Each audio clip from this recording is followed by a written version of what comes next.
Value zone hyper mart ఇప్పుడు మన అమీర్పేట్ లో ఈ సెప్టెంబర్ 18న గొప్ప ప్రారంభం. నమస్కారం రమ్మగారు. నమస్తే జయ. రమ్మగారు, 9 రోజులు 9 అవతారాలు 9 నైవేద్యాలు, ఇవే నవరాత్రులు కదా మనం చేసుకునేది.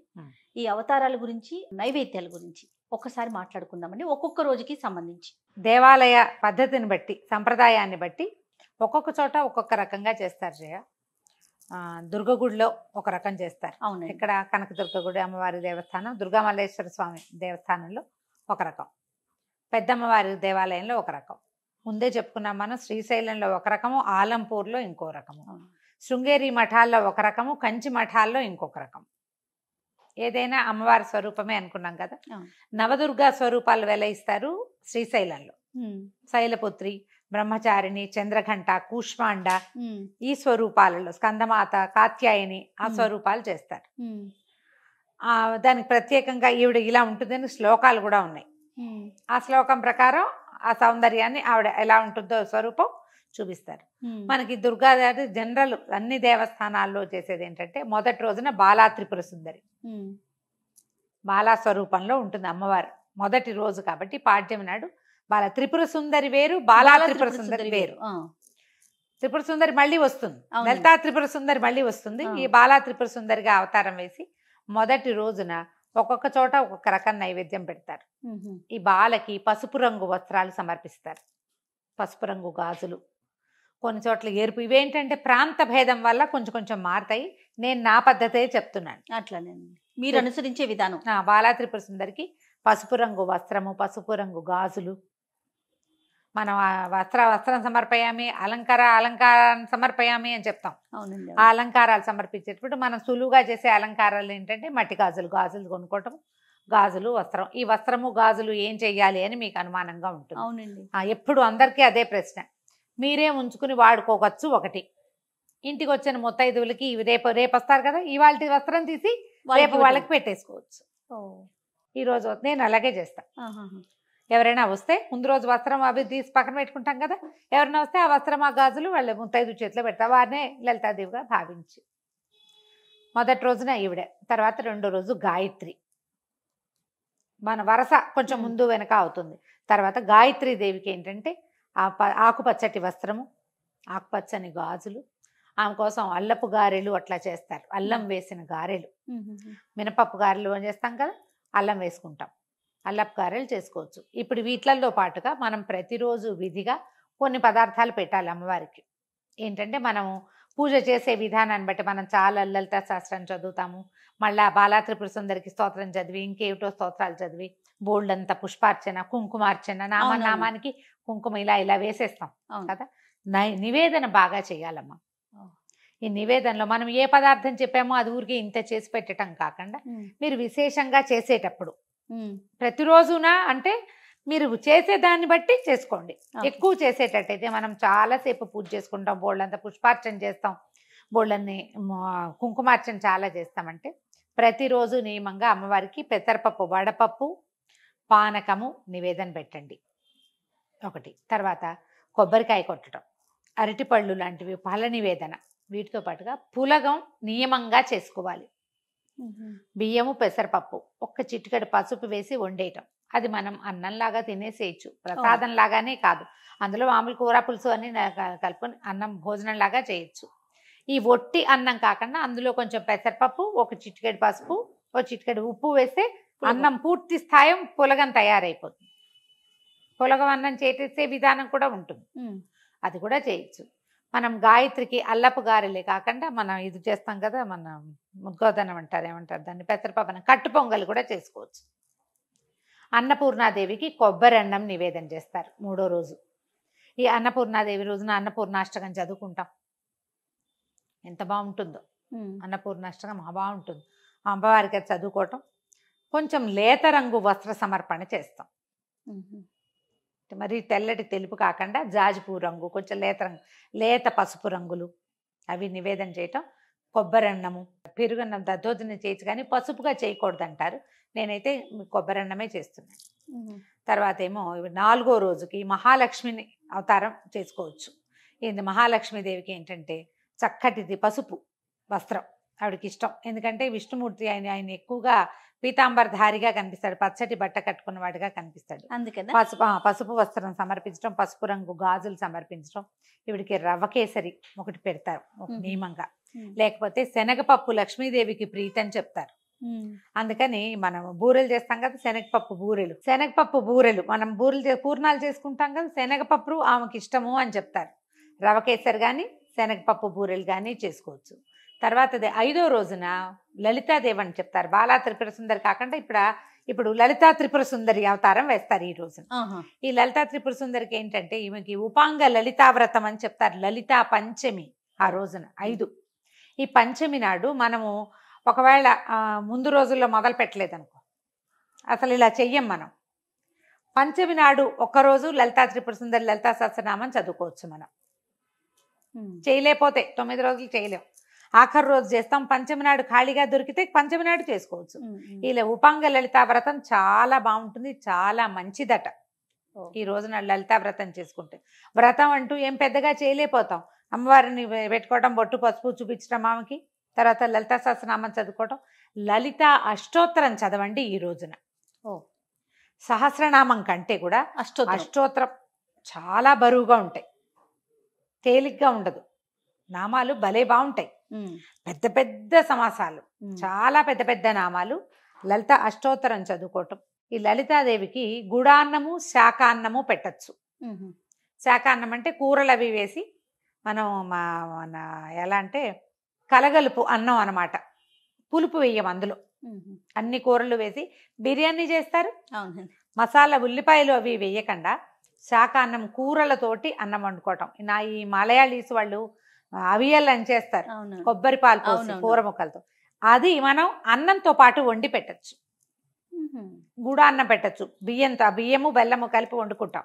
పాయసం అయితే ఏం చేస్తాం మనము, పాలు పోస్తాం కదా పరమాన్నంలో, పాలు పోసుకుంటాం. ఇక్కడ పాలు పొయ్యకుండా బెల్లము అన్నం గుడాన్నం చేస్తాం. అది కూడా ఒక ప్రత్యేకమైన నివేదన, చక్కగా చేసుకోవచ్చు అది కూడా. తర్వాత ఏమైంది, మూలా నక్షత్రం వస్తుంది.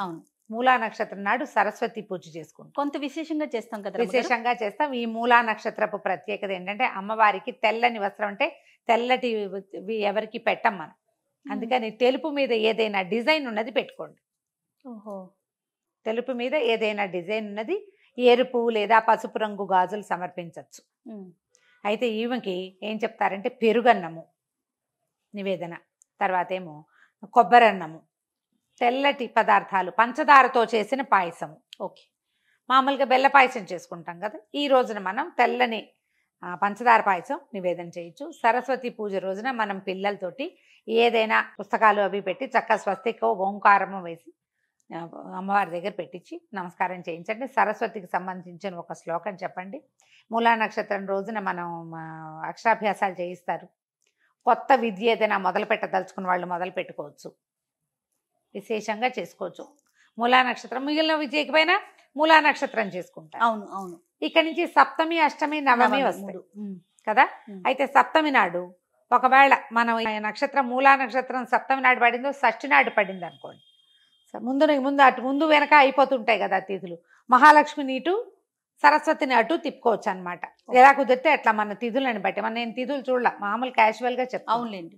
అక్కడి నుంచి దుర్గా అష్టమి నాడు దుర్గని చేసుకుంటాం. ఈ దుర్గాదేవికి ఏంటంటే మనం గారెలు, తర్వాత ఏమో పాయసము, పులిహోర, మంచి కలర్ఫుల్గా ఉండేవి, బాగా ఎర్రటి మన ఏమంటే బెల్లం కూడా ముదురు రంగు బెల్లంతో పాయసం చేయమంటారు. ఎక్కువగా చిత్రాన్నమే పెట్టుకుంటాం, పులిహోర నివేదన చేస్తాం అమ్మవారికి. ఆమెకి ఇష్టం అని చెప్తారు. ఎంత ఎక్కువ చేయగలిగితే అంత మంచిది. కొద్దిగా ఇంత కలపటం కాకుండా నిమ్మకాయతో కాదు, చింతపండుతోటే చేసుకుంటాం. అక్కడి నుంచి ఈ అమ్మవారికి ఎరుపు వస్త్రం, ఎర్రని వస్త్రము, ఎర్రని గాజులు దుర్గకి సమర్పిస్తాం. అక్కడి తర్వాత రోజు మహర్నవమి. ఈ రోజున అమ్మవారు కాళరాత్రి స్వరూపంలో దర్శనమిస్తుంది. మహాకాళి స్వరూపాన్ని కూడా ఎరుపు వస్త్రాలు, ఎరుపు గాజులు. నలుపు అని చెప్తారు, అమ్మవారిని భీకర స్వరూపంలో వెలయిస్తారు. మనం ఆ రోజున మహాకాళి ఏం చదువుకుంటాం, మహిషాసుర మర్దిని స్తోత్రము అలాంటివి చదువుకోవచ్చు. ఆయుధ పూజలు చేస్తారు. మహానవమి నాడు ఆయుధ పూజ చేసే అలవాటు ఉంటే విజయదశమి నాడు చేసుకోవచ్చు, మహానవమి నాడు చేసుకోవచ్చు. ఈ నవమి అమ్మవారి కాళరాత్రి స్వరూపంతో ఇది పూర్తయిపోతుంది. అమ్మవారికి మహానవమి నాడు గారెలు నివేదన చేస్తారు. మినుము మంచిది. మినుము ఏంటంటే ఐరన్, తర్వాత ఏమో మాంసంతో సమానమైన ఆహారంగా చెప్పబడుతుంది. ఎక్కువ బలం కలిగింది కాబట్టి మినప వడలు కాకపోతే అలసంద వడలు కూడా చేసి పెట్టచ్చు. ఇప్పుడు ఈ రోజున అలసందలు ఉంటే అలసందల వడలు కూడా చేసి పెట్టచ్చు. కానీ మనం రోజు విధిగా చేసేటువంటి పానకము అవన్నీ ఉన్నాయిగా, అవన్నీ అప్లై చేసేయటమే అవన్నీ. ఇక చివరి రోజు ఈ 9 రోజులు ఇదైతే 10వ రోజున అపరాజిత పూజ చేసుకుంటాం. ఇది 10 లేదు ఈసారి, బహుశా 9, 10 కలిపే వచ్చేసి ఉంటాయి. చాలా దేవాలయాల్లో ఉదయకాలం మహిషాసురమర్దిని స్వరూపం కాళిక మహాకాళిక వేసి రాజరాజేశ్వరి స్వరూపాన్ని వేస్తారు. అపరాజిత అంటే రాజరాజేశ్వరి స్వరూపం, స్థిమితమైన స్వరూపంలో కూర్చుని ఉన్న అమ్మవారు. ఈ అపరాజిత పూజ చేసేటప్పుడు ఈ అమ్మవారికి చక్కెర పొంగలి, దధ్యోదనము, పాయసము, చిత్రాన్నము, పులిహోర, ఇలా అన్ని రకాల నివేదనలు. వీటితో పాటు మనము పులుసు అన్నం చేస్తాం, సాంబార్ అన్నము అలాంటిది, కదంబ సాదం అంటాం. కదంబము, చక్కెర పొంగలి మెయిన్ ఈ రోజున చేసుకుంటాం అన్ని రకాల కూరగాయలతోటి. ఈ మధ్యలో ఏం చేస్తారంటే ఒక్కొక్క రోజున మనకి తిథి అవి సరిగా కుదరకపోతే శాకంబరి అమ్మవారి స్వరూపాన్ని కూడా వేస్తారు. అవునవును, శాకంబరిని వేస్తారు. శాకంబరిని ఏది రోజైనా ఒకవేళ మనకి అవతారాల్లో ఒక రోజు చేయాలని అనిపిస్తే కనుక మనం సప్తమి నాడు శాకంబరిని చేసుకోవచ్చు. ఆ రోజున అమ్మవారికి కూరలతో చేసిన ఈ సాంబార్ అన్నాన్ని ఆ రోజున అన్ని రకాల కూరలు వేసి అమ్మవారి అలంకరణ కూడా అలాగే చేస్తారు కదా. అలాగే చేస్తారు, కూరగాయలు అన్నీ పెడతారు. మనం ఈ వీటితో పాటు దానాలు ఈ 10 రోజుల్లో మనం విశేషంగా అలంకరణ సామాగ్రి, పువ్వులు, తర్వాత పళ్ళు, వస్త్రాలు విశేషంగా ఇచ్చుకోవచ్చు. దీన్ని దాన ప్రక్రియగా భావించద్దు. తీసుకుంటే మనకి ఏదైనా అవుతుంది ఇలాంటి భావాల్లోకి వెళ్ళబోకండి. ఇది తాంబూలంగా వాయనంగానే వాళ్ళు ఇవ్వాలి, వీళ్ళు తీసుకోవాలి. ఒకే రకం చీరలైనా పర్వాలేదు, డజన్ల కొద్ది ఎర్ర చీరలు పెట్టే వాళ్ళు కూడా కనపడతారు. విశేషంగా ఎరుపు రంగు వస్త్రాల ప్రధానము ఈ కాలంలో చాలా మంచిది. ఎర్రటి గాజులు, ఎర్రటి వస్త్రాలు, ఈ తిలకాలు బొట్టు పెట్టుకునేవి, కాటుకు పెట్టుకునేవి, తర్వాత చేతులకు వేసుకునేవి, ఏవైనా అలంకరణ సామాగ్రి ఏవైనా సరే, ఏవైనా ఈ 10 రోజుల్లో మీరు ఒక ముత్తైదువు కానీ ఒక బాలిక కానీ ఇస్తే సాక్షాత్తు అమ్మవారికి ఇచ్చినట్టే. ఓకే, ఇలా చేసుకోవచ్చు. వీటిలలో ఇప్పుడు నేను చెప్పిన ఈ పదార్థాలలో ఒక్కొక్క రోజు పాలపూరీలు చేస్తాం, శనగపిండితోటి బజ్జీలు లాంటివి చేయొచ్చు. ఒకటి తీపి చేసాం, ఇంకొకటి కారంగా చేయాలంటే అవి కూడా చేసుకోవచ్చు. తర్వాత ఏమో ఈ మన మహానవమి నాడు మినపసున్ని నివేదన చేసుకోవచ్చు అమ్మవారికి.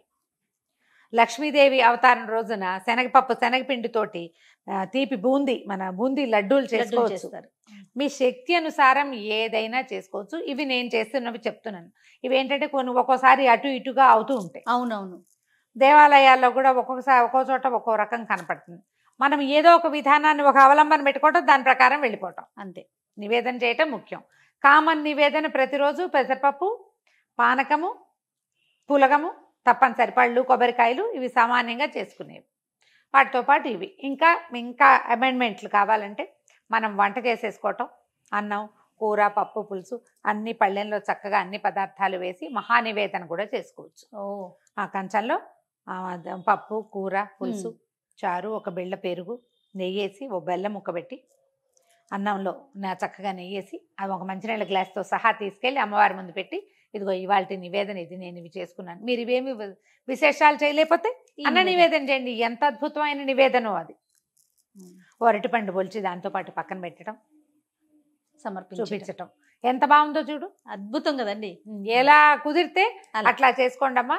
ఇదే చెయ్యాలి, ఇలాగే చెయ్యాలని కాదు, అసలు చేయాలి అంతే. అది నియమంగా పెట్టుకోవటం, అదొక్కటి నియమంగా పెట్టుకుని పండగ చక్కగా జరుపుకోండి. పిల్ల పాపలతో హాయిగా ఉందాం. సంతోషం రమ్మ గారు. నమస్తే. నమస్తే.